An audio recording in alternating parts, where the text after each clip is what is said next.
both parties need to be validated. Yeah, it's about mutual uplifting. Yes. Exactly. That's what it's healthy ego, the foundation of leadership and love, and protection. And that should work for both men and women, for you and your partner. It's not just one or the other. But like I said, I think for me, from my perspective, the ego thing where I say that it has a bigger role on your side than it does my side is because I can see sometimes the emotional aspect that gets rolled up into ego for men than versus women. Does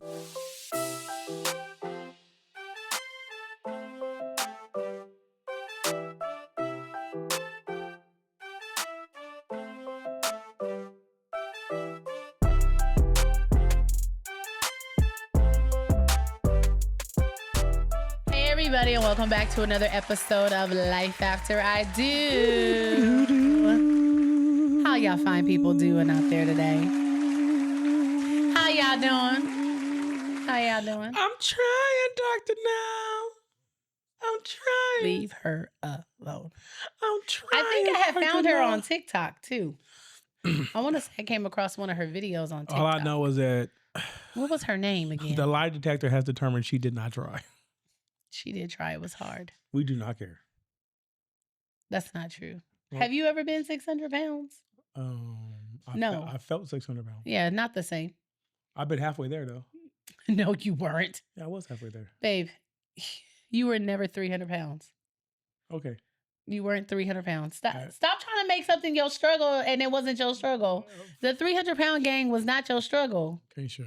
Okay. The 280s, 290s was your struggle, but not the threes. It never said 300, but it said It said 290 it something. said 298. That's damn near 300. Demel, you ain't never got on no scale that said 298. I will show you the record. I will show you the record. You have to show me because Yeah. How was your week? Because I see where this is going. Some of us is feeling better.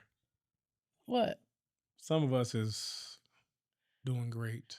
Oh, well, Some of us is doing talk good. about it, Bishop. You know Speak what? on it. You know what, LaJules? Speak on it. Tell me about your week. I want to hear about this. It was a week. It was a week. Yeah. Okay. Tell me about it. You know, You just- cannot sound so damn somber. you know, I've just been a lot of thinking and processing as I approach 39. Oh my God. You know, thinking about some of the decisions I made, and Hmm. I probably should have put a little more thought in some things, and probably a little less thought in others. Yeah. It's a balance, you Mhm. know, and It's a part of growing. yeah, it's just. I'm not gonna say that I'm not happy where I'm at. I just gonna say that I always have a longing for more. Listen, as a human, that's never going to end. Hmm. Even when you get what you think you want, you still going to be like, damn, Okay. but I could do it a little bit more. Just a little bit more. No, How was your week though? it was busy. Yeah? Yeah, busy. A lot of stuff. Like so much stuff that you can't even talk about it, A right? lot of stuff. I mean, anniversary. Mm-hmm. Kid went to state. Uh-huh. A lot of money spent. Uh-huh. Transmission went out. Life Life was life. was lifing. I went to therapy and didn't even have an appointment. That's how tired I've been. You Had ever to pay for gymnastics camp and then the transmission went out. Right. Diabolical. Crazy work. Diabolical. Crazy work. You ever had to text your therapist, "Hey, we got a session today"? What, are you trying to manipulate her into Because I was putting like, you I'm on waiting. the books? And she was like, You're "No." not on the books She was today, like, sir. She was like, "No, that's next Friday." I said, "Damn, my bad." Aw. I wouldn't be upset if we kind of pushed it up. But I mean, because I had already told her, I said, life is lifing. Okay? So if you could throw a nigga extra bone. If you got any motivation to send this way, I will take it. Because, I was sending you motivation. Don't be acting like I'm chopped liver over here. first of all, like we discussed earlier, your ratio To ego stroking? you will literally shit on me all day. Oh my gosh. I do not shit on you all day. You come for me, and then when I defend myself, you want to act like a wounded puppy. Okay, see? Not the same thing. Now I'm a puppy. I just said See you what I were mean? a puppy. I said you want to act like you're a wounded puppy when I defend Look here. myself. Contrary to popular belief, all I ever do around here is try to make good decisions for my family. He's so perfect. I'm not perfect. He's so perfect. Lord knows I'm not. He don't take no L's. Oh, he don't do no wrong. I don't take no L's. I took 4 this week. He don't do no wrong. I took 4 L's this week. Hold on, not only that, and then I almost crushed myself with a dumbbell today in the gym. Well, that was your own fault. Yeah, no, it was this left shoulder. It was acting up. Damn. It's always a left shoulder. Yeah. It's always a left shoulder. Yeah. It's my left one too. Yeah. Was your right one performing, and then your left one was like? Well, here's the thing. Like I said, it's my left shoulder on pressing movements. Yes. It's my right shoulder on raises. Really? Yeah. Huh? Are your elbows flared when you're doing pressing movements? No. Maybe you need to flare them. Maybe you need to be the opposite. Okay, you're not my trainer. So yeah, like I take a lot. Do you see what I mean? I'm trying to be a helpful mate. I'm offering advice, and then what does he do? He turns me down. He gets dismissive, right? So what am I supposed to do with that? I'm not being dismissive. What am I supposed to do? I just offered you advice, and what was your response to my advice? You're not my trainer. You basically said, just shut the fuck up. That's not what I said. That's literally what you said. First of all, she was referencing something she was telling me earlier. Right. So I was offering Boom, you. I listened to her. Boom, you I didn't.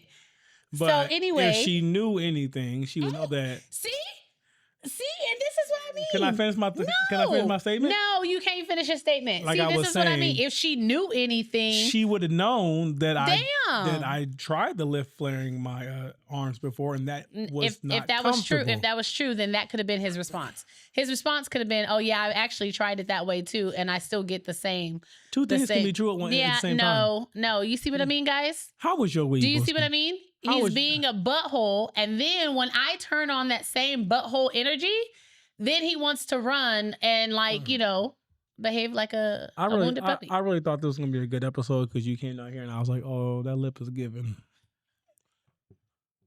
But I see now that because you looking real poetic justice S tonight. Oh, thank you. You know, you got your hat on with your braid. I mean, they're not the braids Janet had. No, they're not the braids but then Janet you got your dark lip. Yes. I see where she was going. Thanks. I actually just ran out of edge control, so I thought throw the hat on. Throw the hat on because I was going to tell you, I was going to ask you to keep that on and give me I get so lonely lap dance after this. I get so lonely. It's not gonna happen. She said that. It's not gonna happen. What you won't do? What? Another heifer would. Oh, really? Go find her. Maybe she'll give us both one. I ain't got the time to look. It ain't that hard. You have a cell phone. Get on Instagram. I'm sure we can find a local hoe. My cell phone has been busy. Did you hear me? Yeah, I heard I'm sure we can find a local hoe. It's a lot of. I mean, if you on Figueroa Street, there's a lot of them. I know, but I mean, there's like right at your. It's not just Figueroa. It's Long Beach Boulevard. Damn, I think I got a problem, huh? Because I know where they at. Wow. Tell me what you really be doing on those truck drives. I know where they at. Mm-hmm. Why you know all the hot spots, eh? Because it's hilarious. It's not hilarious. It's people trying to live their lives, babe. They can make more money on OnlyFans. I forgot what I was saying. I don't know. You were trying to tell me about your week until you got really disrespectful when I was trying to be a helpful partner and offer advice. But it's been a long week. Okay. Emotionally. What were your victories this week? Let's not harp on such negativity. What were your wins? That's what I want to know. What were your wins? My win is that no matter what hit me, I kept walking forward. That's right. That's great. That's it. You got a piece of cotton on your eyelash that's going to ruin your life in about 2 seconds. Let me get that for you. What else was your win? That's it. Really? That's my win. I can name other wins for you. Go ahead and name them. You got to watch your kid perform at her first state competition. Was that a win? That was a win. We started off high. You were there. We started off high. What you're not going to do is play my baby. We started off high. You're not going to play my baby. She had a great experience. She stumbled a little bit, but we did walk away with hardware. She had a great experience. We walked away with hardware. Okay. Mm-hmm. So. And what else? What other wins do you think I got? spending time with your family, That's always. that's a win for y'all because y'all with me. Okay. You see what I mean? Moving on. I don't have time. I really do my best to, when my husband is in a negative state, I'm not in a to negative not state. let his negativity brush off I'm not in a negative on state. me when I'm trying to just like push positivity and put a good foot forward. Look here. I've done nothing but. I am trying, but when he sees the efforts, his brain doubles down. Look here. I've done nothing. Okay. But persevere. And hype you up all week. Mm-hmm. Every time you send me a video of you in the gym, go best friend. That's my best friend.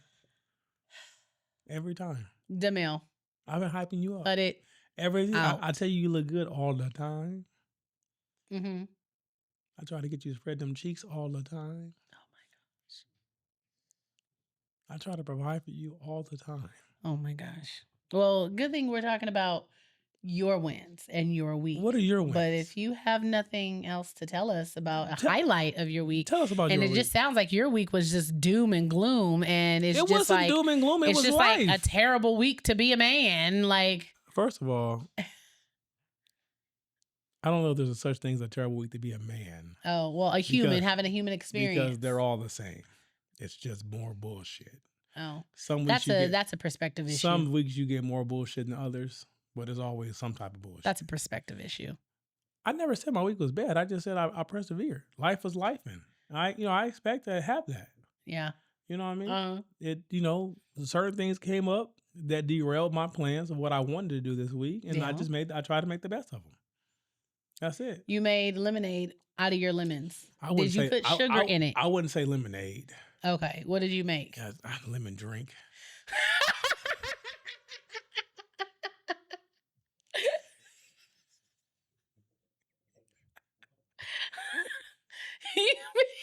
I wouldn't say lemonade. Lemon drink. Lemon drink. So does that mean it had no water or no sugar? It had water. No sugar? No. Or was it made with like equal? A little Splenda. It's Splenda's good. Now, if you would have said equal or what's the pink packet? Is it stevia? No, not stevia. Stevia. That's the green packet. I don't know. What's oh my gosh. Sweet and low. Oh gosh, sweet and low is so terrible. I just don't understand how people can use sweet and low. Hey, that's what I had. If you use sweet and low, I mean, God bless you. Yeah. God bless you, because that's some terrible. You know what? I will say this. One thing I realized this week is that what made me kind of feel good is that my daughter believes I'm rich. I don't know if that's a good thing or a bad thing. She believes. I said, obviously Phoenix says we have it. So, but then when you come up with it, is she wrong?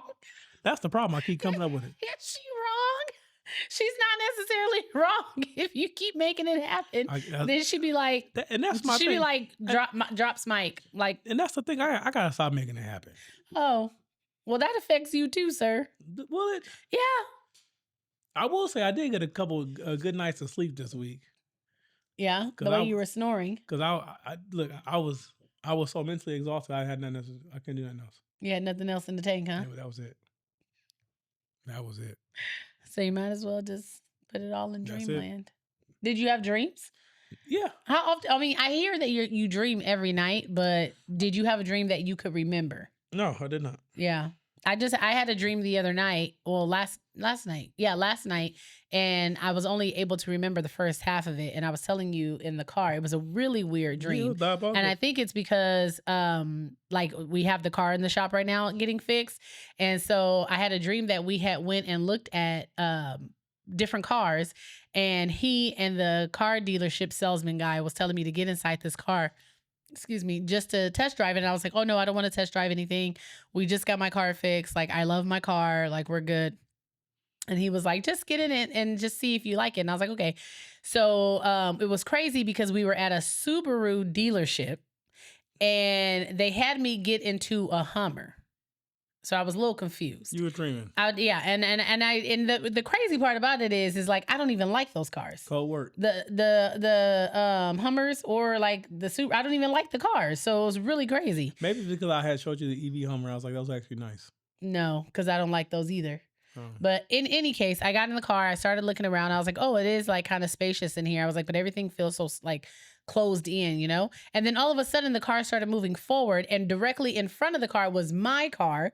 And I was waiting for the Hummer to stop itself because I was like, oh, maybe this is a demonstration to show me that the brakes will engage if it gets too close to another car or something. So I didn't bother pushing down on the brake. And then it slams into the front of my car. Like they go collide head to head.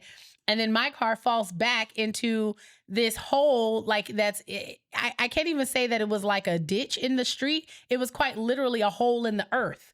And my car falls back into this hole in the earth. And then there is a big rig coming down the street. And I kept thinking, oh my gosh, this big rig, he has to stop. He has to slow down, because if not, he's going to hit the side of my car. And then my car is just going to go all the way down into the earth. And then like, I'm not going to have a car anymore. And so he's coming down the street, and I see him trying to avoid the big ditch that's coming up, and he's trying to drive around it, and he ends up going straight towards the car, and the front half of his truck goes in. My car automatically goes in. And then I just remember thinking like, oh my gosh, my car is inside the earth now. You want a new car so bad. No, listen, I have told you time and time again, I genuinely like my car. My car has been great to me up until this little hiccup that she's had right now. But I'm not going to get on Betty White like that, because Betty White has been tried and true. Okay? Betty White is what she calls her car. I sought out Betty White a whole year before we bought Betty White. Okay? I've wanted Betty White, and I got Betty White, and she's been good to me. Mm-hmm. So I'm going to, remain true to Betty White. Okay. Until she tells me she is ready to retire and hang it up. Well, she'll be ready to retire in about 2030. Bye. But anywho, so that was my dream. But with my week, if you care to hear. I mean, I know what it was. I had a good week. Yes. Sunshine and rainbows for you. Always. It's not sunshine and rainbows for me always, jerk face. See? I said something good and she called me a jerk. No, because you're trying to be passive aggressive. No, I'm trying to be aggressive. No. I'm trying to aggressively do something else. Anywho, got to see baby girl at State. That was really fun. Was it? It was fun. It was really fun. It was a little nerve-wracking, but it was fun. She walked away with some hardware. We got some good footage. That was fun. She got to see some of her favorite teammates there, because they all had different days and times. So she did was able to see some of her teammates who had an earlier start. So that was really good. Mm-hmm. Got to spend time with the family, hit new PRs. Okay.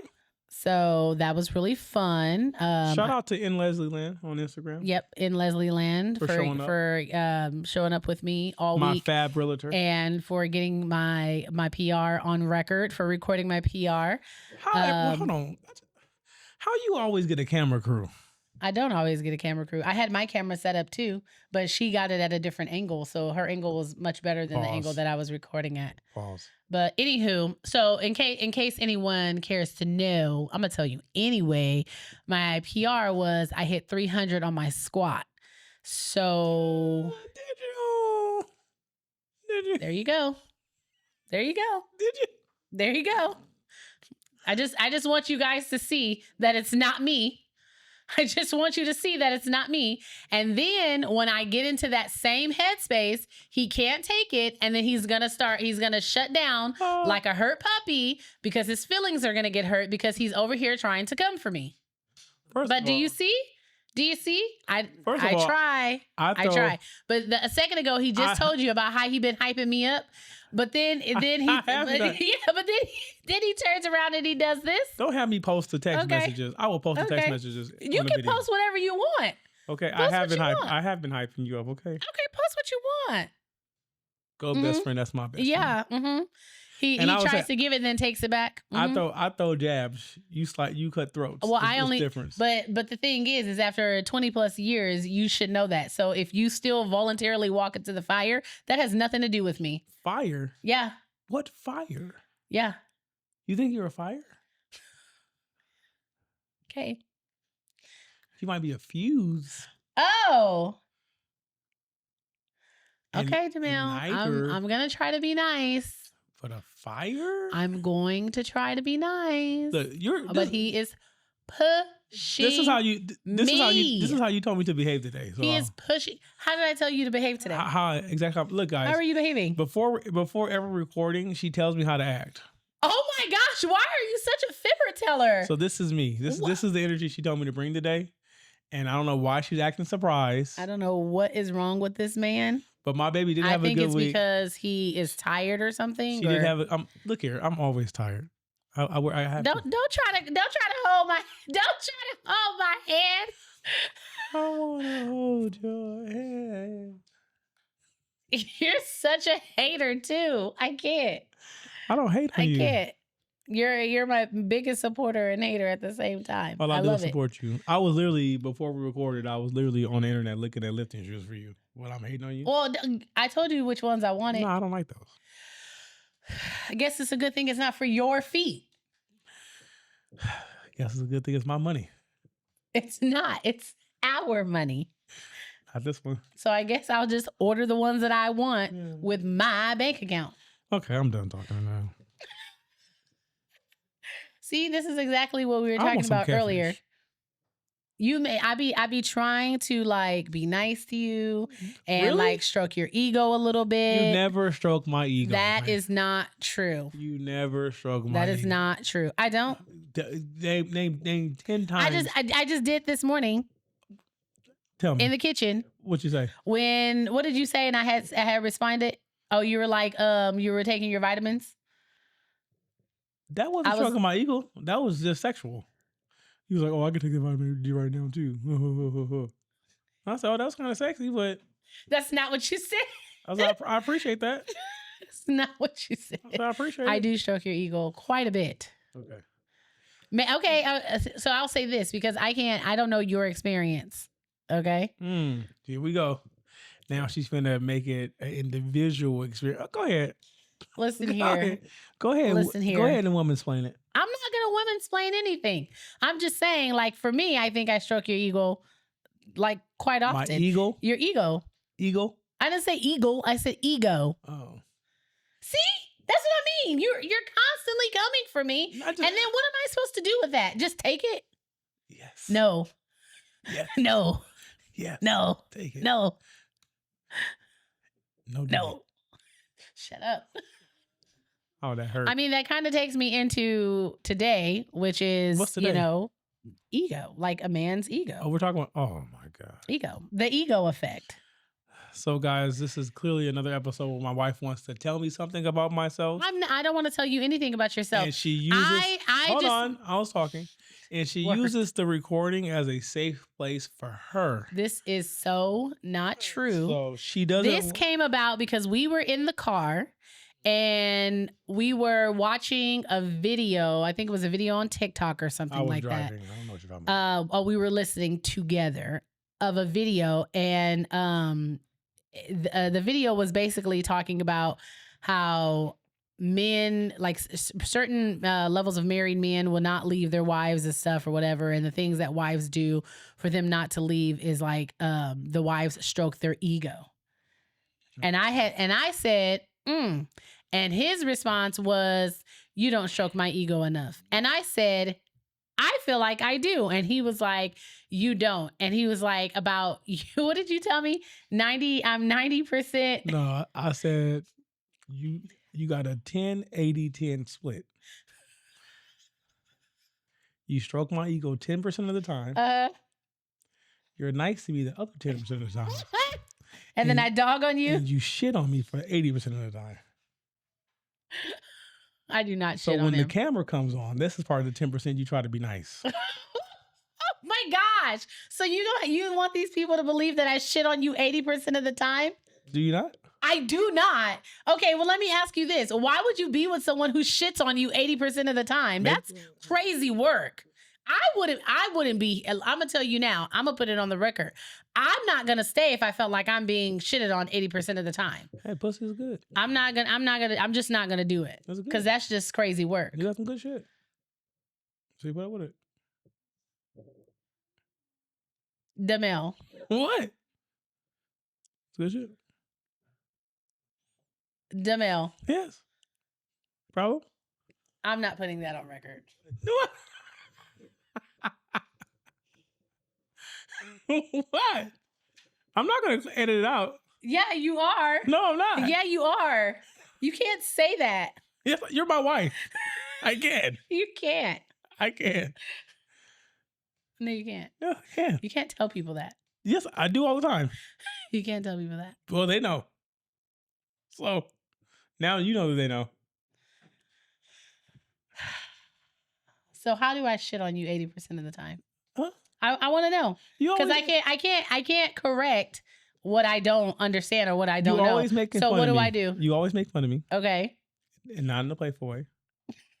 Okay. You're mean a lot of the What time. do I do? What do I do? First of all, you talk about every time I mispronounce something, you point it out. And then you laugh. But you just did that to me. Or did you not realize that? Oh no, I did it. I did it because you do it to me. No. You don't like it, no, that's not a thing. It is a thing. Okay. What Come else? on, that's it. There's ways. Hey, it's not 80% of the time. This is more like No, you already told the people that that you're miserable. So let's go ahead and double down on it. I am not miserable. You already told the people that you're miserable. I am not miserable. So give us the 80%. I'm not as to miserable. why I shit on you. I mean, if we're being completely honest, I'm not 80% miserable. Nor am I 80% happy. But I'm more happy than miserable. I mean, you're a good woman, Savannah. I'm gonna stick by you. And then he wonders why his feelings get hurt. Because my rebuttals to the shit he tries to say ends up hurting his feelings. And then what he does is he goes, he backtracks and says, "Babe, you know I was just joking. I was just joking, but you always go for the jugular." You do. Always. Because you're trying to pay my life. Let me be honest. No, by all means, I think you were being honest. Let me be honest. The reason why I stay around, I was very honest about that. I would, if I had to be like in the car, I was joking. Obviously. Don't clean it up if that's how you truly feel. If I had to feel like, I would say you probably. If you had to put a number on it. Of you stroking my ego? Yeah. I probably give you 0.25%, like 25% tops. That I stroke your ego? Yeah. Okay. Because you don't understand the way I experience you. I don't understand the way you experience me. You really don't. 80% of the time, what I experience you are like lost in whatever you're focusing on. Okay. And a lot of times, I personally feel I'm not a thought to you. Okay. Until you realize I've been gone for a period of time. But you don't go. Okay. Like work and stuff. Oh, okay. Or you realize I'm on my way back home. Okay. Or you think, I do gotta feed this nigga. Like, let me. Or when I come to you and say something to you, like you don't really. That doesn't really make any sense because you don't really be. What I'm saying is that you don't really interact with me a lot. I talk to you and interact with you every single day. Yeah, and then a few times a week, I really interact with you. So I'm not sure. And those few times a week is what's keeping us strong. This is what you asked for. No, it's not what I asked for. You asked for me to be communicative. See, I had an opportunity right there. I didn't take it. I know you didn't. But I shit on him 80% of the time. Hey, that's what we shit on each other. But like I was including the jokingly in there. Now, seriously. You just said that non-jokingly was 80%. That was a joke. Okay. Okay. Well, I don't know what's a joke and what's not a joke, so I just take it all serious. Okay, well. So you have to. Okay, then. Okay, I'm gonna give you a 60-40 split. There. You're gonna give me a 60-40 split? A 60-40 split. Okay. So, anywho, as far as what a man's ego is, go ahead. You a man? Tell us. I was gonna ask you to explain. Oh. This man's ego. What exactly is the man's ego, so that we can have a better understanding of for us women on how to stroke it. First of all, Because apparently you guys want more stroking of the ego. I don't know one man that's gonna turn down stroking. Not even a gay one. I'm just saying. Everybody want to be stroked. Okay. I mean, I'm fine. You sure? I'm good. Okay. Lies. I'm good. Ego is kind of like self-worth. Okay. Confidence. Okay. Pride. Okay. Certain levels of masculinity. Okay. You know, it's not always about arrogance. It's more about like identity, like how they see themselves, right? Because I felt like you can have an ego and still be humble. Okay. Like you can still be steadfast in yourself and your beliefs, but then also have the understanding that you don't know everything and you can't do everything. Mm-hmm. But you have the pride and the confidence to know how to get things done or who to go to figure out how to get things done. Okay. I feel like that's like being resourceful. You're right, being resourceful, right? Okay. As far as like other things, like when it comes to ego, it's kind of like it's. I think for me personally, it's like you want to feel like part of your ego wants to feel like you're appreciated in your spaces, right? You want to feel wanted, not just needed. Right, wanted, right? You want to be respected. You want your family to view you as capable. You know, like, and you want to not only be viewed as capable, but actually be capable, right? Right. So I feel like it's not just. I don't feel like it's always a negative connotation to it. Like there are positive sides of ego, but that's why they always say like you have to know when to let your ego go and when to, because sometimes, again, I've said this before. There are times where I have to let my ego go because I cannot allow my ego to put me in a position that will then jeopardize the standing of my family. Right. Right? Because if I'm so prideful in the moment and I act out of pride for myself, that action could have a negative impact on my family, on my child, on my wife, on our living situation, right? So that part, like I don't see ego as a thing where it needs to always be so negative. Now, don't get me wrong. It can be negative. With that chip on the shoulder. You get a little too much dip on your chip. you can have a too much dip on your chip, right?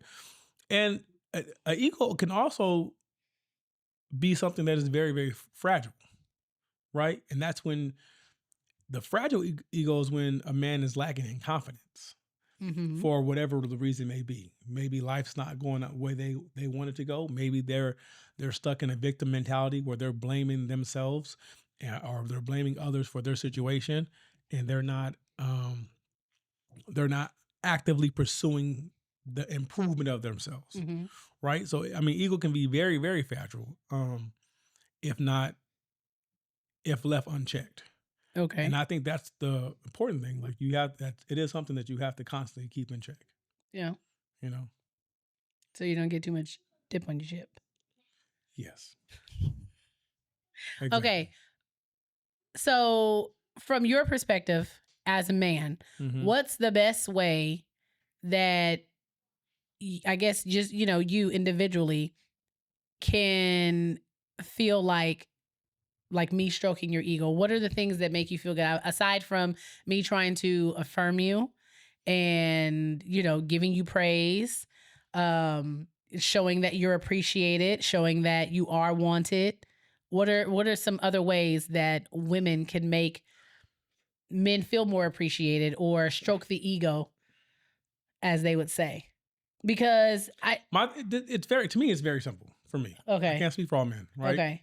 But when you respond to me in my love languages, when you respond to me in the things that I perceive as love and how I want to be loved, which is acts of service, that is stroking my ego, because that is showing me that not only do you see me, you approve of what I'm doing, and it damn near feels like, for lack of better words, a reward. Okay. Right. So when you do things for me, especially without me asking, that that's important to me, that is kind of stroking my ego. Or when it's late and I'm like, hey, babe, can you go do this? And you'll get up and do it. Like, that's stroking my ego. Okay. Right. Now, when you say little things like this morning. What'd I say? You know about the vitamin D thing? Right? That's a little bit of stroking ego. Because, like, we want to feel desired. We want to feel like we're not always the aggressor or the pursuer, right? We, we sometimes we want to feel wanted as well. That's part of the ego. Like, because you feel when you have a sense of feeling wanted, you feel more like you matter to someone. Yeah. Right. And it makes it a little easier for you to get up and do the tough things and make the tough decisions and the tough calls and go out there and sacrifice, your sleep, your money, your well-being for the betterment of your family. When you feel that wantedness from your partner, when you feel the respect and the love from your family, it makes you want to do more for your family, because at the end of the day, you understand that, yeah, I go out here and bust my behind, but I am appreciated for it. So it makes it a little easier for you to go out there and get it. Yes. That's why I used to put those notes in your... Yeah, used to. Lunch pail. After a while, you started acting like you just like saw them and threw them away, so I stopped doing them. I never threw them away. So I don't know. I used to put little notes in his lunch, and I used to be like, "Go get them." I did throw them away, but it was at the end of the day. It was at the end of the day? Yeah. You should have stockpiled them and put them on your desk in the office. You needed room for new notes. I guess so. Okay, so when we talk about, like, from the female's perspective, I know me. I've said this time and time again. I know what type of tongue I can have at times. I know that I can spit hot fire. Okay? You're not a rapper. I know. You're no Dylon. Dylon. I know that I can spit hot fire. Okay. I know that I can also speak joy and happiness and love and all of the things, right? So from that perspective, I understand. When you talk about pretty much loving you and stroking your ego in the sense of speaking to your love language, I feel like for me, that's not too far off from just kind of my everyday, because a lot of your love language is acts of service and physical touch. Do you touch me? Yes, I do. Every single day. Do you? You don't get touched because I'm touching you right now. Okay. I'm touching you right now. All right. I'm just asking a question. You answer it. I don't want to. No, you're trying to start stuff because that's what you do. Look here, you told me to be messy today. I did not. Oh my gosh! Again, I didn't tell you anything. I'm just following directions. I don't know where this man gets the things that comes up in his head, but I get them. I don't know. I just go with it half of the time. So like I said, for us in particular, from my perspective, because I can only speak from my perspective, being of service to you and being of service to our family. Service to me, how?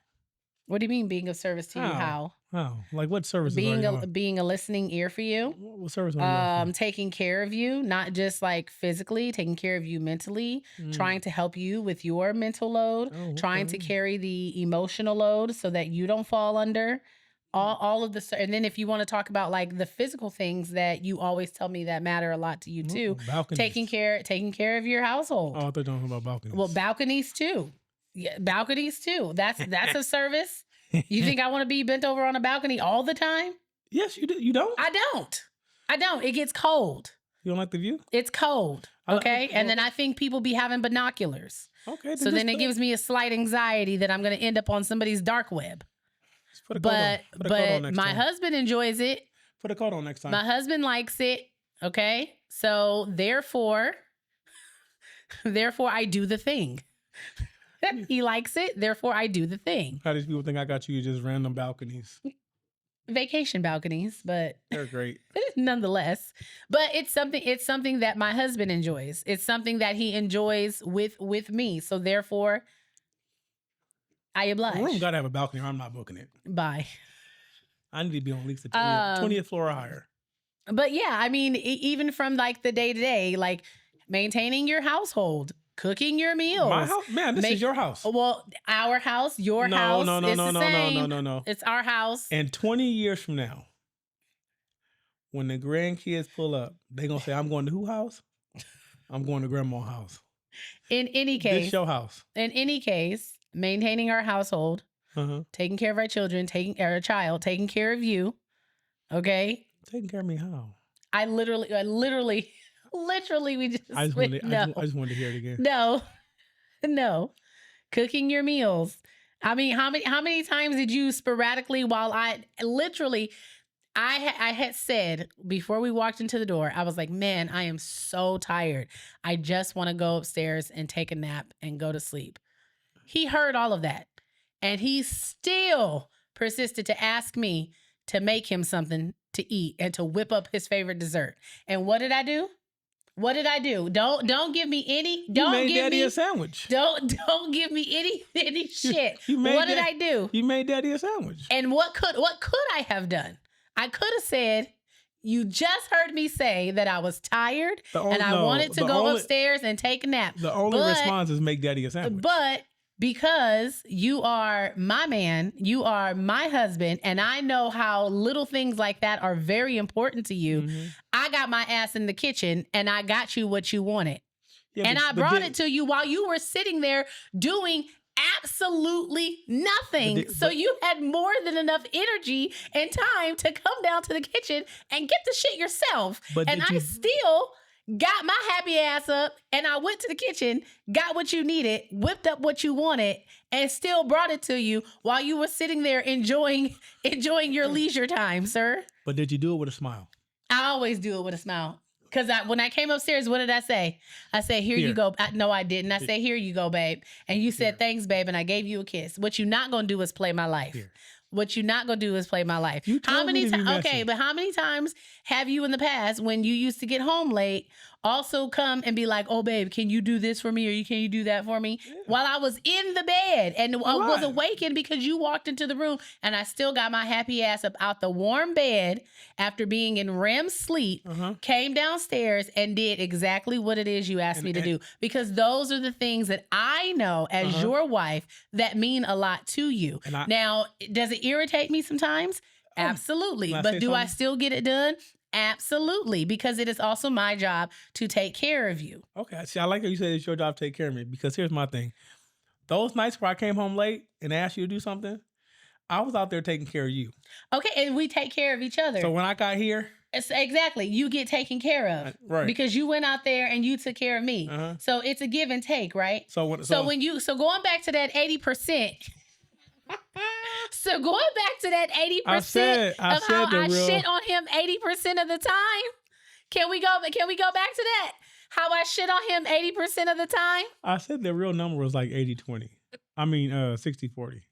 But I shit on him 60%. See, no. I didn't say which side was which. This is where we also have debates too, because my husband confutes me expressing what I believe to be truths sometimes with me shitting on him. Okay, hold on now.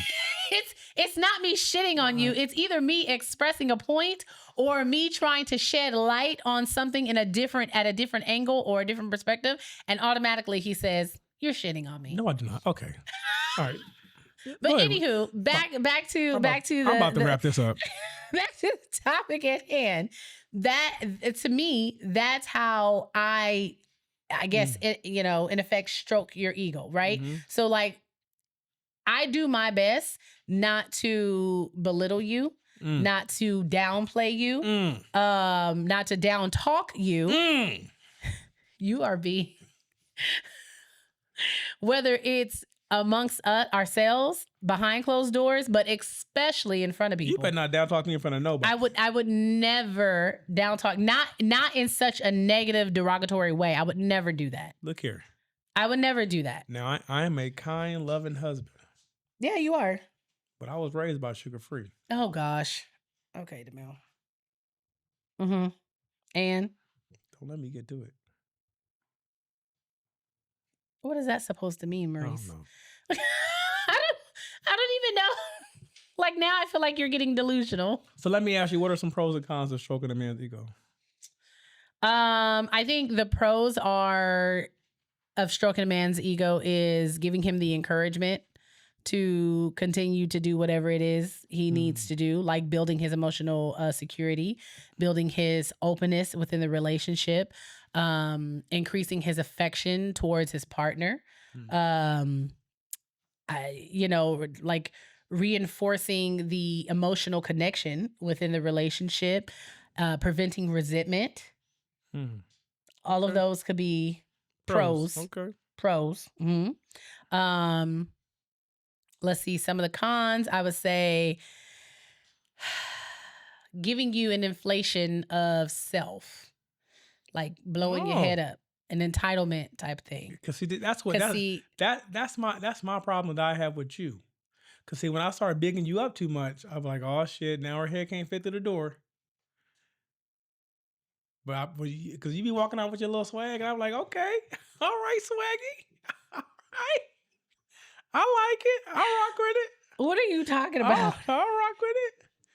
Yeah, I don't get an inflated head. Yes, you do.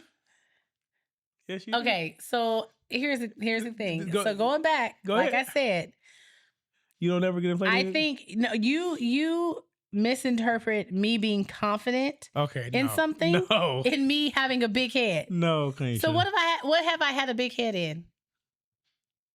Tell me. And tell me how it differs from me just being confident. I want to know. I've been telling you look good. Yes. Because you lost a lot of weight. I'm telling you how stronger you get. I'll be confident. I'll be saying, okay, I see your traps. Yes. I see your legs. I appreciate it. And the more I tell you, you be like around here like, thinking you Ronnie Coleman Jr. First of all, no one's trying to be Ronnie Coleman Jr. Shouts out to Ronnie Coleman. Second of all, I have discovered something. I have discovered a new passion that I truly enjoy. And I'm proud of you. And I have been able to achieve things these past few months that I honestly didn't think that I could. And so, of course, it gave me like this boost of confidence that like, okay, it's still there, girl. Like you can still achieve goals. You got this. You can still do hard things. And so the fact that you're confuting that with like just it's building my confidence to me having a big head, like that's just crazy work. That's just crazy work. Like you act like I'm walking around here acting like I'm the strongest woman on earth, and I'm really not. We know that. Right. Like I looked at the rankings last night and immediately was humbled. I was immediately humbled, okay? That's when your head deflated. No, I didn't deflate.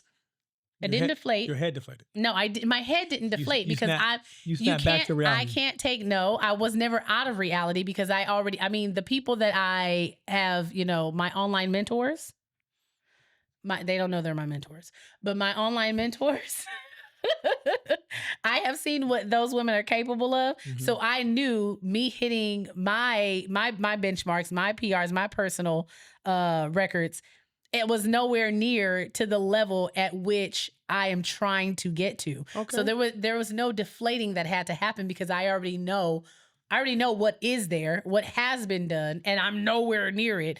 But to know the fact that I am like at least 50% of the way. Look here. It's pretty dope. Again, I said I'm proud of you. I'm almost 40. I'm proud of you. But let's just admit, sometimes you got a little extra dip on your chip. Okay. I mean, ain't nothing wrong with that. That's fine. I just got to come and bite it. I'll just whatever. If you feel like I have a little extra dip on my chip, ain't nothing wrong with it. I like guac. Look here. Yeah, you do. And sour cream. I like guac. Look here. I haven't had sour cream in forever. I know, but you still like it. Yeah. Look here. I'm very proud of you. Thanks. And a lot of times I like to see you walk around here with your confidence, I can tell, especially when your bodysuit starts fitting better.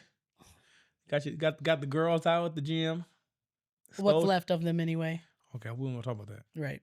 It's a sad situation. It's very sad. Mm-hmm. Oh, I had a funeral last week. Bye, Morice. Anywho, some of the other cons. But I'm very, very proud of you. Thank you. I'm proud of you. Thank you. I am proud of you. Appreciate it. I would say another con is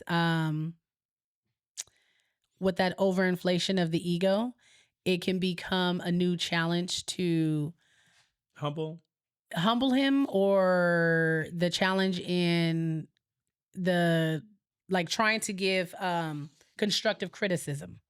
But don't you think a lot of this has to do with you knowing your partner? Yes, and yes, I do. I do agree with that, but I'm just talking about like we're just talking about like the cons of stroking a man's ego, right? Mhm. Because a man's ego can get big fast. And okay, listen, You said pause. it. Pause. You don't overinflating your man's ego can become hard to challenge constructively. Right. Okay. Because then you get into a headspace where it's like nobody can tell me anything. Right. And because I've hyped you up so much, you start to feel like you start feeling yourself. And then if you're married to someone like me, here come your tongue. I'm really I can be instrumental in humbling. But on the flip side of that, if you're over here stroking my ego insincerely, you know, it can feel like you're trying to manipulate what I do. Like you're trying to put me in a position to do things that I want for my will. Yeah. I mean, that's what women do. That's what women do. No, I feel like that's what each person kind of does. I don't want to say it's a manipulation. It's not a manipulation, but just like how we discussed earlier, it's like a give and take, right? Like you do things. There are certain things that you do to get a result or reaction from me like that what? You want that benefits you. Explain. Like the other day, right? When you were cleaning up the kitchen, straightening up the house, and I was like, oh, like, you know, I like when you got a little bit of domestication in you. But now that I know, you try to do those things because you want to make my load lighter so that you can have me later. Exactly. Is that okay? So is that not like a... Yeah, see, no, but first of all, hold on. I mean, I feel like each party does a little bit of that. And I think that's okay. Hold on, because that wasn't true that day. That day, I was really just trying to be helpful. Oh, okay. Because I knew, like, there's too much going on. We had too much moving parts. We hadn't had time for one another because this girl been on spring break driving us crazy. And you've been running around. I've been running around. We were dealing with life. Like, as we said earlier, life been lifing. And I was just trying to help out. I said, okay, my baby ain't did some stuff. Like, I knew when I took that chicken out, you probably was like, who he think finna cook this chicken? And I was like, no, I'm throwing it on the grill. He was like, oh, thank God. And I made it very clear, I'm not seasoning it either. Side note, just as a side note, because it just brought it up. And I don't know if anybody else has the same kind of husband, but when I cook, I do all the prep myself. I do like all the prep, right? So if I took meat out, I'm seasoning my own meat. I'm cutting up all the vegetables. I'm cleaning up as I go. Okay. I'm throwing away trash, everything. When my husband cooks, for some odd reason or another, he needs me to do half the meal, and then he's there for the main show, like the main event. He always need me to chop something. He always need me to season something. Here. Like, and I'd be like, babe, if you gonna cook, guess what? You're cooking. So when he took that chicken out, I was like, okay, thank you, you're good. But I made it very clear. Look here, I'm not seasoning the chicken, sir. Look here, before we wrap this up, let me say this. I used to do all that. I used to do all that. But then my wife transitioned to... What did I transition to? A stay-at-home mom. And the dynamics and the role changed. And so sometimes I just be forgetting what that's like. Because I'm so used to just being a helpmate. You know, I'm used to just coming in financially. You know, you sound real dumb. Don't say that. You know, so I mean, I come in, you know, on the weekend I'll come in and, you know, do a little cleaning here or there, or take the child off her hand for a couple hours or whatever came. You know, when you see how you say like he doing me a favor, like like he a babysitter. That is your child, sir. Yeah. Shoot, that's rough. You know, so I do. I come when I have time, I try to help out. But I have to remember that no, you got to do the whole process. Mm-hmm. But sometimes, honestly, like I told her before. Sometimes I just want her in the kitchen with me. Just come here. Yeah, not sometimes though. It's every single time you cook. Okay, I'm sorry that I like you. I'm sorry.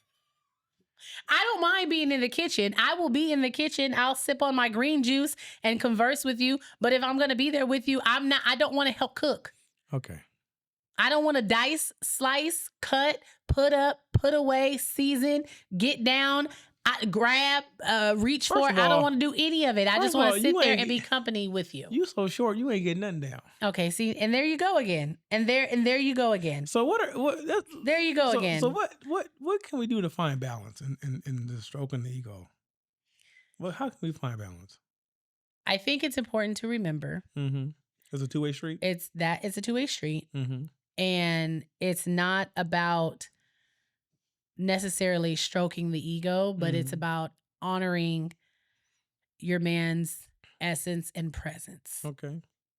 Okay. I think it's clearly where it's the understanding that we are a partnership, we are a team, and that we both need to feel like we're both being seen, respected, and needed. Yes, because I let you know very, very clearly, I see you. Oh, I see you. Okay. You see me through the lens in which you have chosen to see me. I see. But do you see me through the lens that I need you to see? Yes, me I through? do. You don't even know what the lens is. So how you know? I haven't even told you what the lens is. When I got up, here, it's a perfect example, like you said. When I got up and I started cleaning and cooking for you. Did you? In all fairness, you got to eat too, but okay. I'm joking. I could have made just enough for me. Diabolical. That would have started World War III. Hey, it is what it is. But did you recognize that I cooked breakfast after coming home from the gym multiple days in a row? Yes.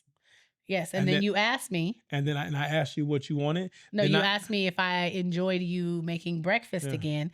And I said, of course. And then, yes. And then not only did I cook breakfast, I cleaned up after myself. Then I made dinner. Appreciate that. Right? Because I saw that was something that was stressing you, that you needed a break from. I pay attention to you. Sometimes, yes. All the time. It's Sometimes. just I don't react all the time, but I'm always paying attention. Okay. Okay. So I want you to know that I see you. Okay, I appreciate that. Okay. And it's clear that I respect you because I ain't stepped out. Wow, that has nothing to do. Yes, that's part of it, right? Yeah, it's part of it. But that's not. Are you giving me permission? That's a you thing. Are you giving me permission? I've always said, that is your karma. You would have to put up with. That's gonna be your karma to put up with, not mine. And as far as not mine, sir. And as far as needing you, I'm very vocal on that. Mm-hmm. Because we can stop recording right now. On the table. Okay, that wouldn't happen. My child's upstairs. But I also think it's really important to not lose yourself, as a woman, to not lose yourself in trying to big up, stroke egos for your man. I have to make that be known. It should be because mutual. It should be mutual. But I do understand, especially being in a marriage, that ego has a little bit more of importance as it pertains to you than it does. So your ego not important? Huh? No, my ego is important. My ego is there. Everyone has an ego, but I'm just saying, as far as the dynamics of the relationship goes, being in, our being in a marriage, being in a long-term relationship, and just my interactions with you, being my husband, and a lot of interactions that I've had with men in general. Ego plays a little bit bigger portion in being, something within men, the men's circle than it does in the women's circle. Okay. So that's why I just want to say, it's really important as women to not try to lose yourself in trying to big up your boo.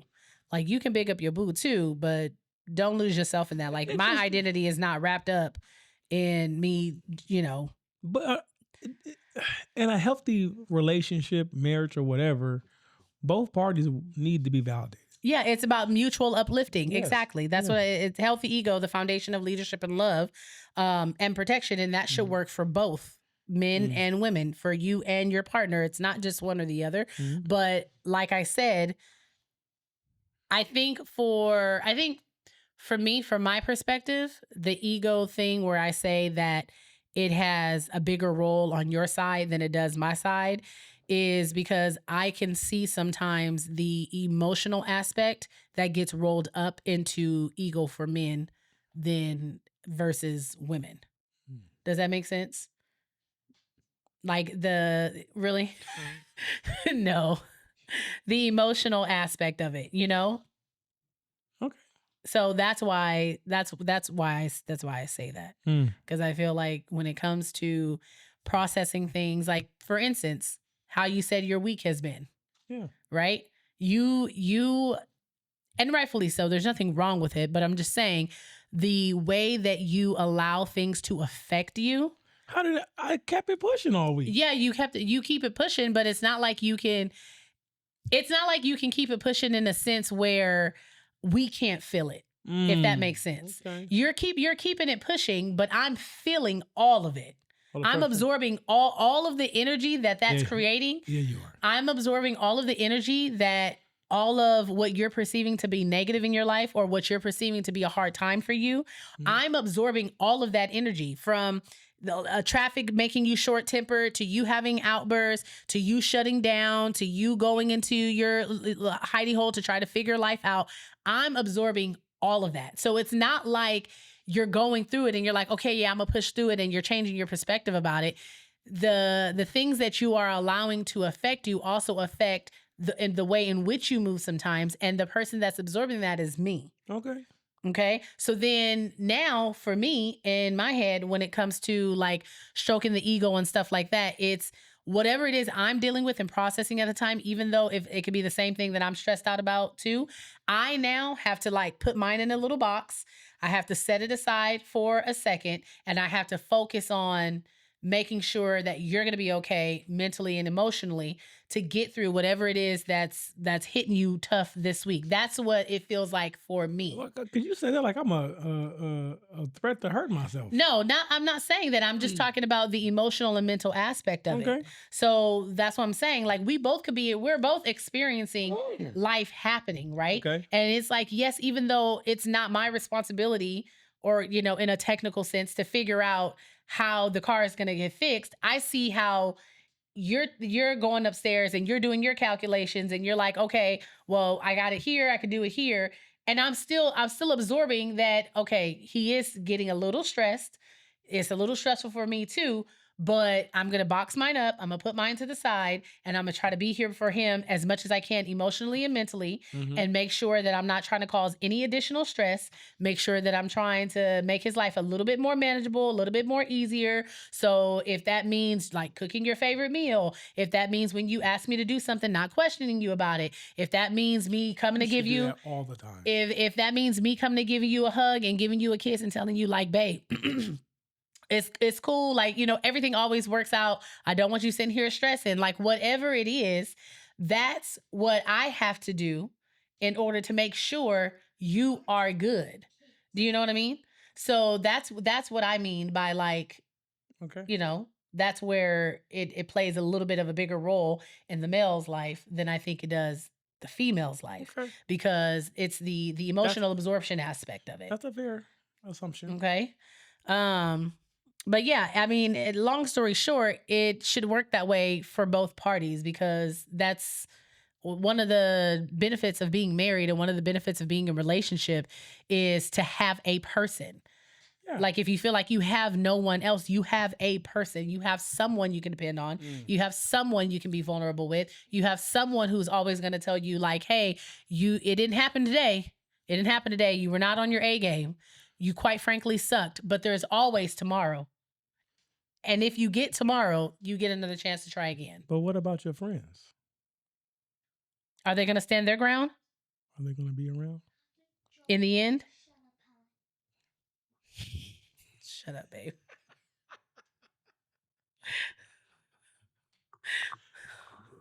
You don't like me? No. I do love you. But anywho. Yeah, like so me? I'll just, I'll try to raise my bar, since it's only since I shit on you 80% of the time and I don't strike your ego 60%. Enough. Oh, he gave me an additional 20% back. I'll do better. I'll see. I appreciate that. I appreciate that. Or hear me out. I could show you what 60% really looks like. Oh, okay. Because I don't think he would like it, but Anywho, let's hop right on into our 2 cents. Our 2 cents. This one's a little bit of a long one, but oh my gosh. I think I really would love to hear what you have to say about it. We'll be asleep. Okay, so here we go. Am I the asshole for not taking my ex-wife back after she left me for an alpha male? Nope. Okay.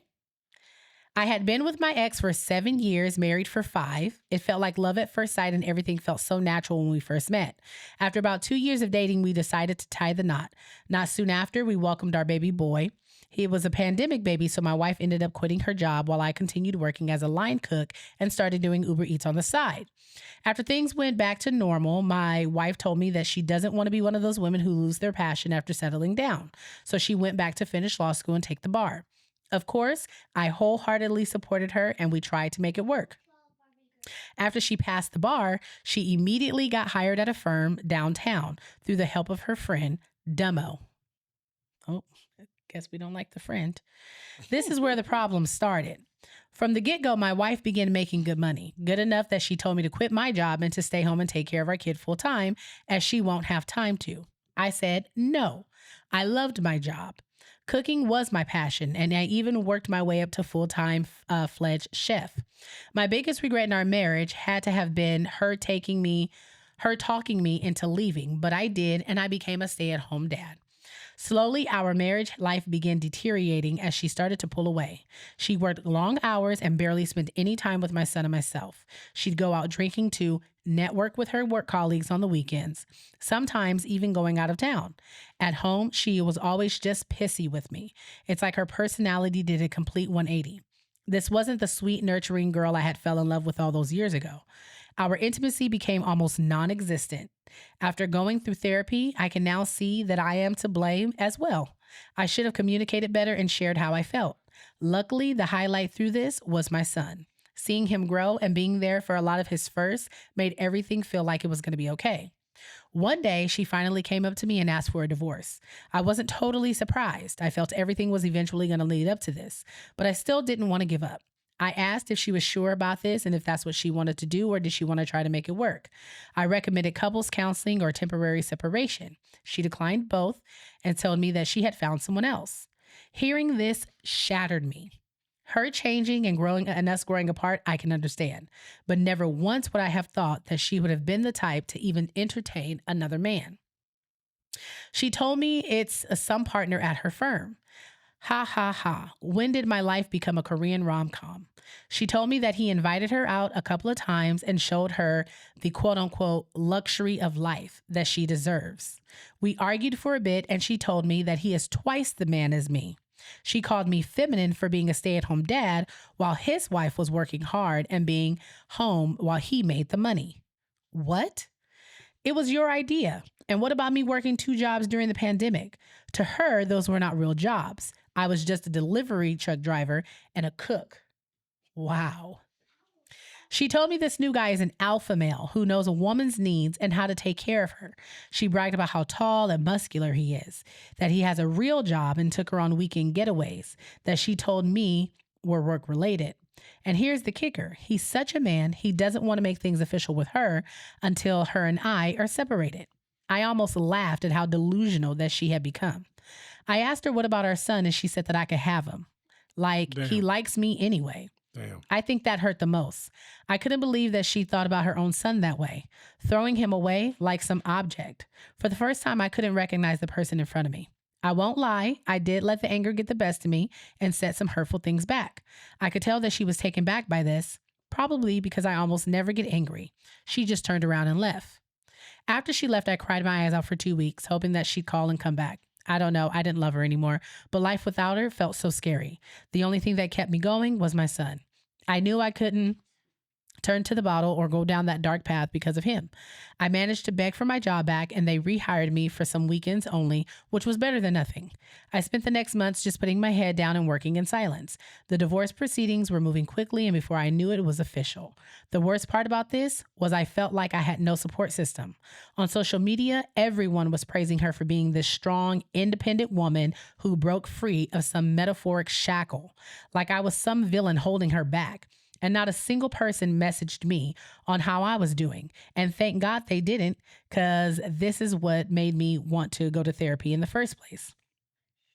And I haven't looked back since. For all those that are unsure about therapy, I'm telling you it works. Now, fast forward to this week. I received a phone call from an unknown number, and when I picked it up, it was my ex on the other line bawling her eyes out.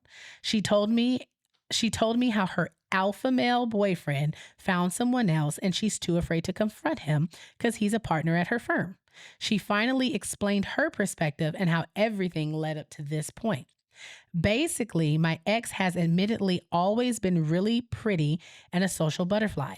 After she had our son and the pandemic hit, she felt very ugly and insecure, even if I told her that she was pretty. So I guess when she got the job, she got the validation that she wanted. Of course, feeding into the delusion was Dumbo, who recently had divorced her husband and poisoned my wife's thoughts with how I'm a failure as a man. How my ex is way prettier than me and she deserves someone to her standards. Apparently, I'm a beta male who rolls over and is stopping her from being free. She said a lot more specific stuff too that I think I'll just keep to myself.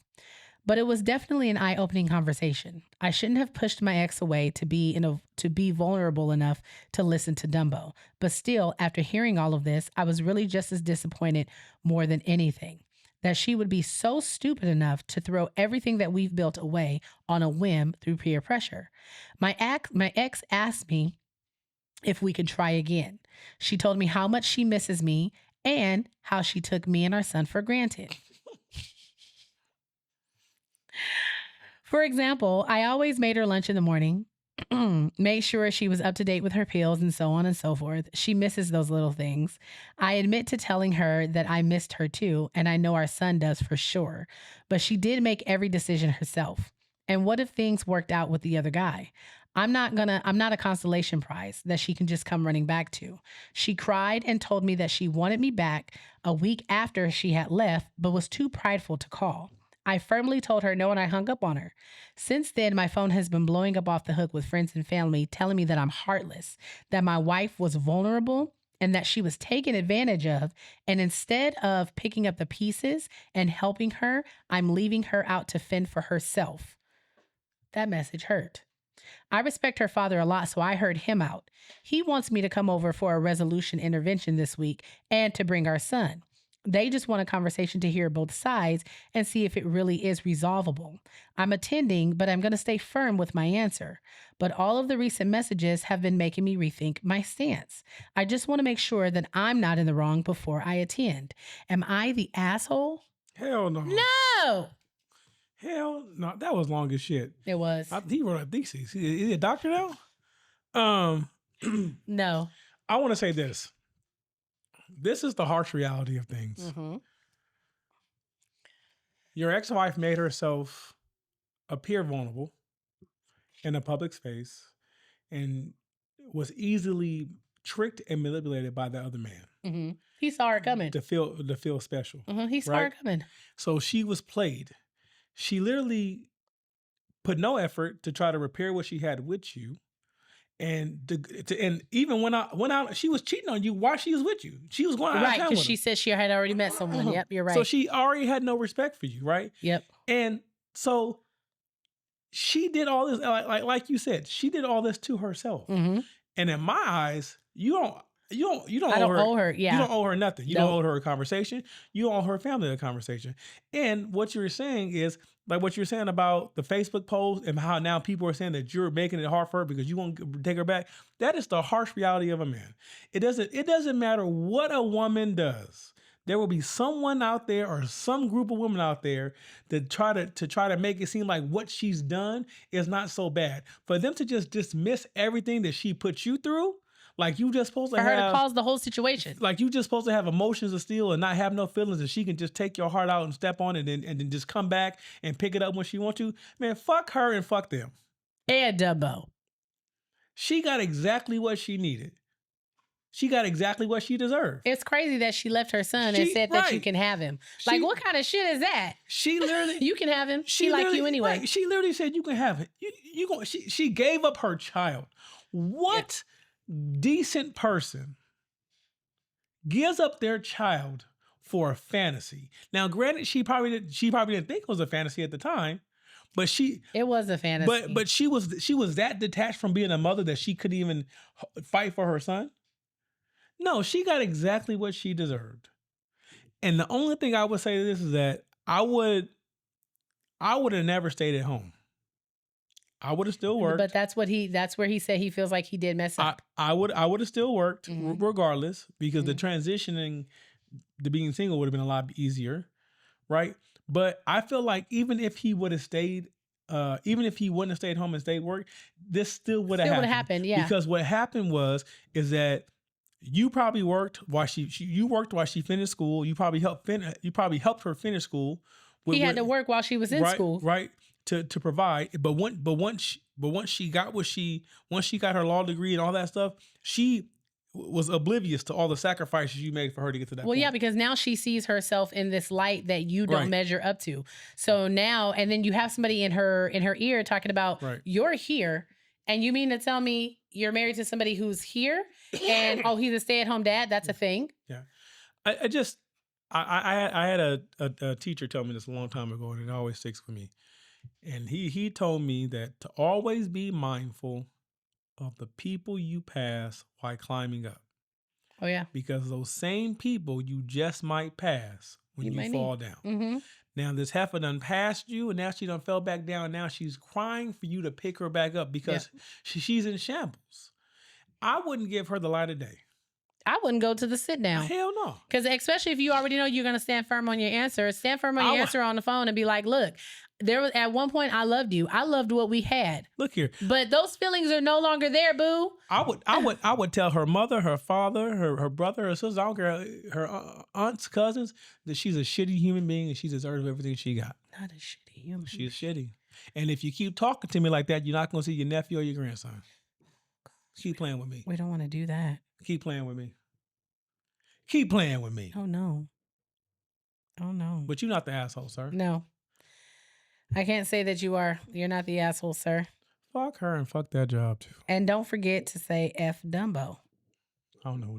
No, Dumbo played his part. Well, he did what he was supposed to do. In this scenario, Dumbo was a liberator.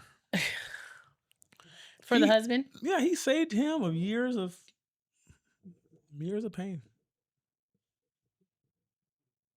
Sometimes the loss ain't loss is a blessing. Right. It is. And I know, like... Bars. Shut up. No.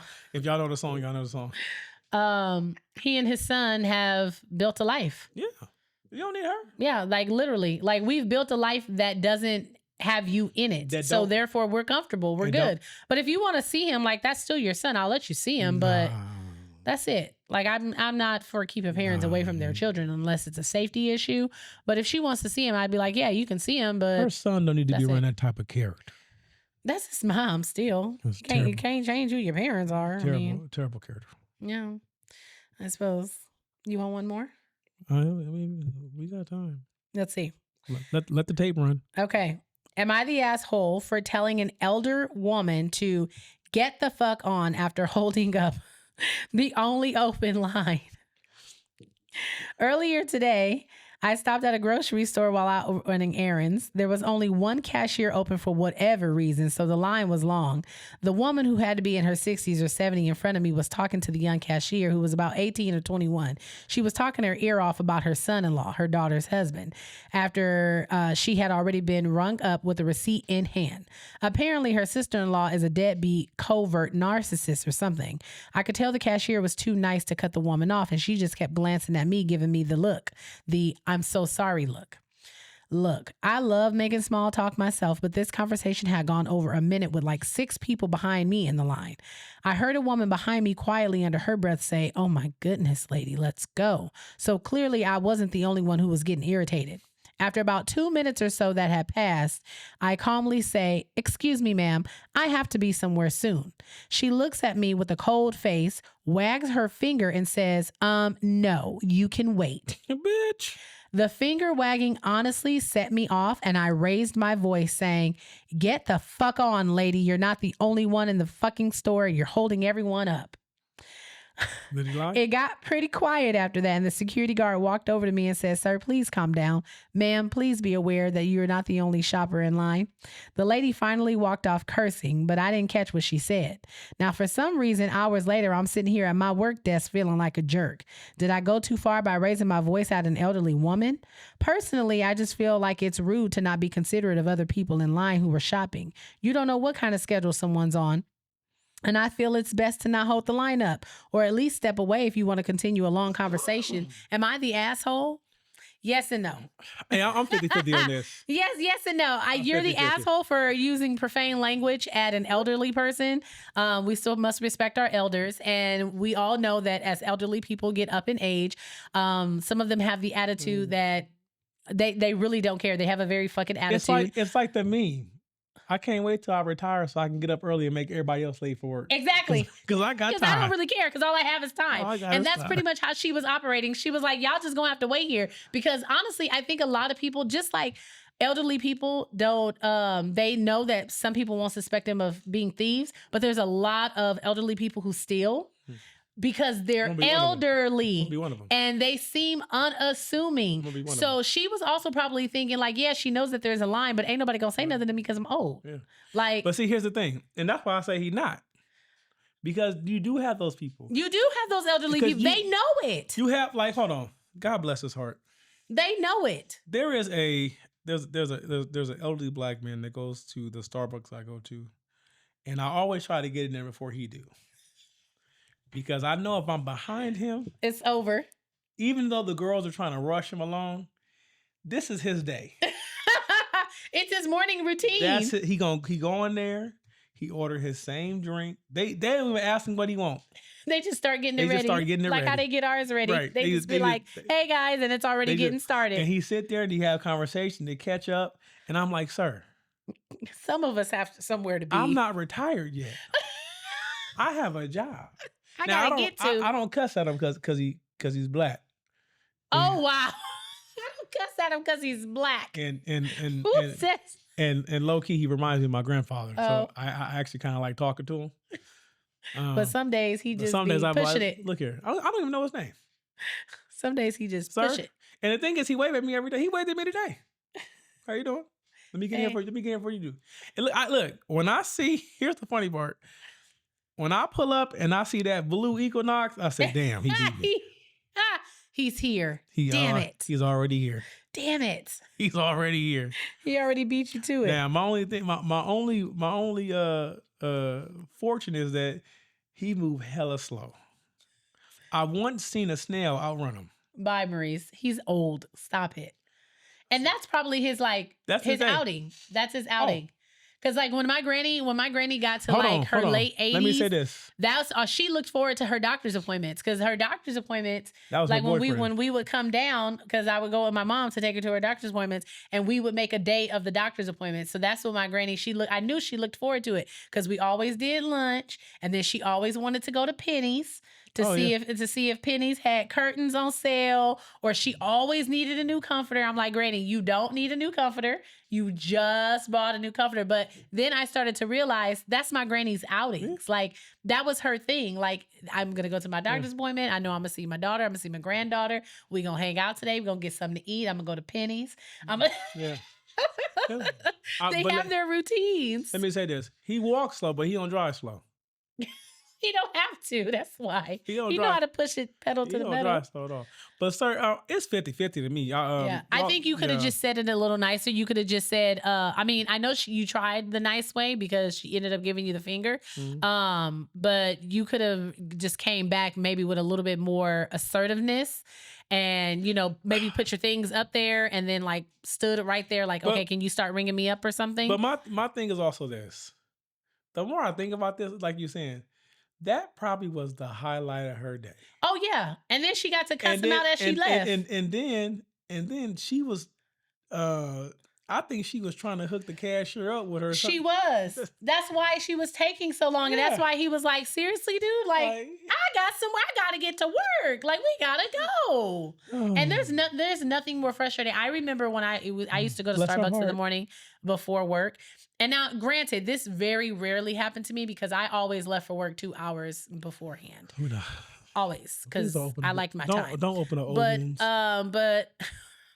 But on the rare occasion where I had like just enough time to get my coffee and get to work, when I tell you the amount of conversation that happens between a barista and a customer, and I'm just like, okay, move it along. Like, we all have somewhere to be. We're all here hella early, so that must mean we're all on our way to be somewhere. So can you wrap it up? Wrap it up. They got mobile order now. It's not a problem. Yeah, until they turn mobile order off. Yeah. So you know what? I'm gonna say you a little bit of asshole. A little bit. Yeah, a little bit. It was the cursing for me. It's telling Granny to basically fuck off. It's about 60-40. Is what did it for me? About 60-40. Okay, 60. Here you go with 60-40 again. And do you just like throwing out 60-40 or 80-20 or 60-40? Okay. 55-65. That's okay, too much. Just 55-45. All right, guys. I didn't do math at that time. Thanks for joining us today. This has been another episode of the Life After I Do podcast. If you're not doing so already, you can follow us on all of our social media on all of our social media platforms at Life After I Do podcast at gmail.com, Life After I Do podcast, Facebook, Instagram, TikTok, OnlyPants. YouTube, OnlyPans. Only balconies too. Again, I really, really, really want to say thank you guys so much for the growth and support. For the growth and the support, we really appreciate you guys. Like, you guys are really contributing to this camp fees. We appreciate it. You guys are really contributing to these camp fees.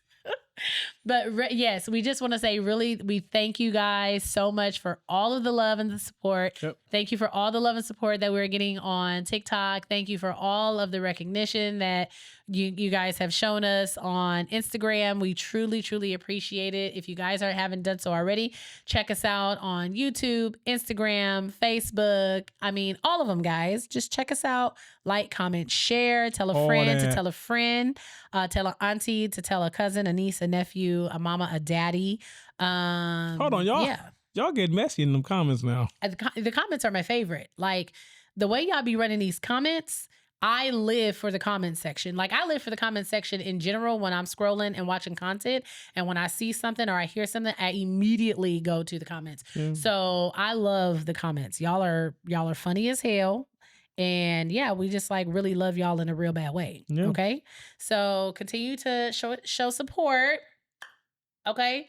Be one of the day ones. Okay. Don't be acting like you know us like that when we at the higher mountains. Okay. Don't be acting like you know us like that. Much. Okay. Okay. But we love y'all real bad. We love y'all down bad. Until next time. Peace, Booskies. Peace, Booskies.